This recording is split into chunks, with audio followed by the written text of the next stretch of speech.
This is not a video I really wanted to make, but war, rearmament, conscription is suddenly all over the media, and this is coming only a year after Rishi Sunak's bizarre flirtation with bringing back national service.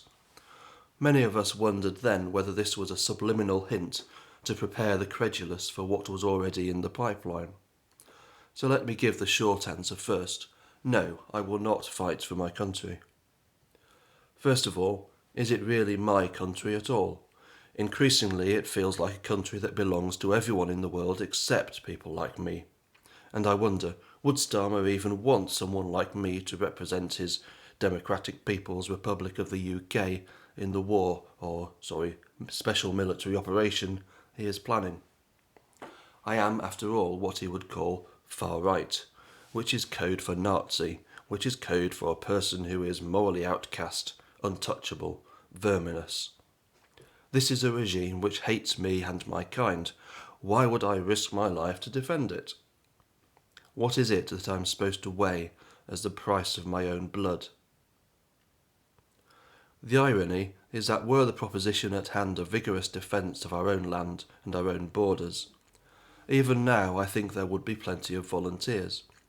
But these are the very things the regime is determined not to defend.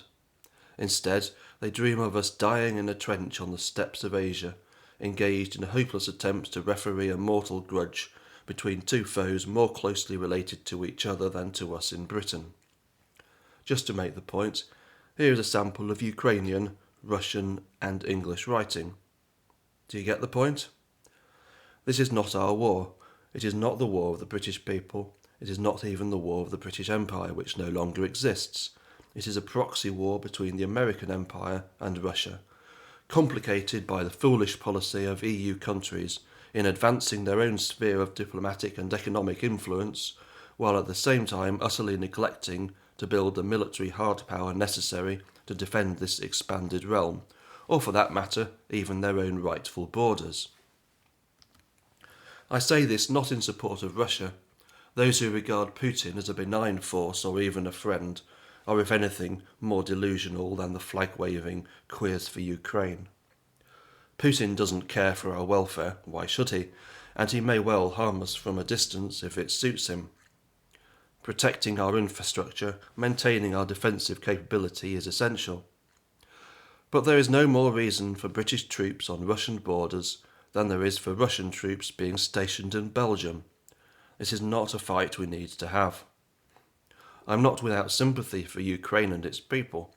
Whatever their faults or the faults of their ruling regime, I do not wish to see tanks rolling across their fields or their children having limbs amputated by landmines. But we are not in a position of omnipotence. Our efforts so far have proven wholly inadequate to the task of repelling the invasion, and rather than ending the bloodshed, we have rather prolonged it. And our interventions did not begin only after the invasion, but greatly predated it.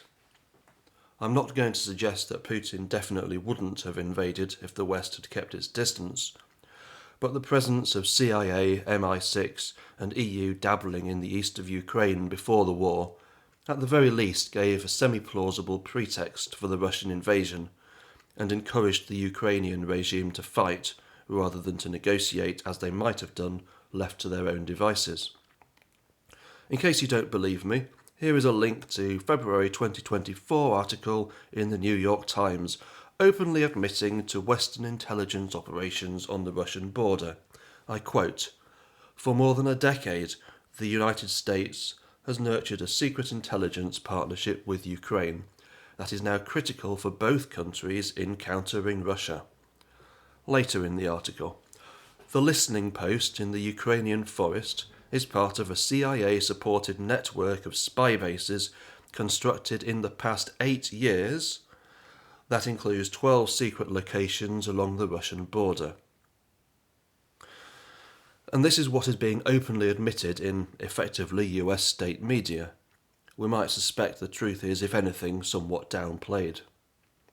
The article also suggests that the CIA did not muscle in on Ukraine, but rather were positively solicited by the Ukrainians in the hope of harnessing US military support against Russia for their own ends.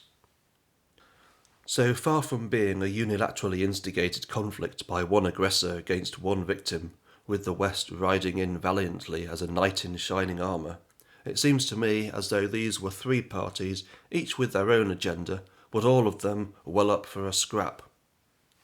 In the light of all this, do I want to leave my own family to fend for themselves and sacrifice myself to a distant inter-elite conflict which doesn't concern me? No, thank you very much indeed. Now, a little caveat. I'm not saying that there is no fighting to be done, or that I wouldn't be willing to do it if necessary. But right now, Russia is so far down on the list of priorities, it's just ridiculous. And quite honestly, I would have a real problem fighting against any other country, while our own country is under the baleful eye of the tin pot two-tier penis muncher we have in number 10 right now. If there is anything we should be fighting, it is the enemy within.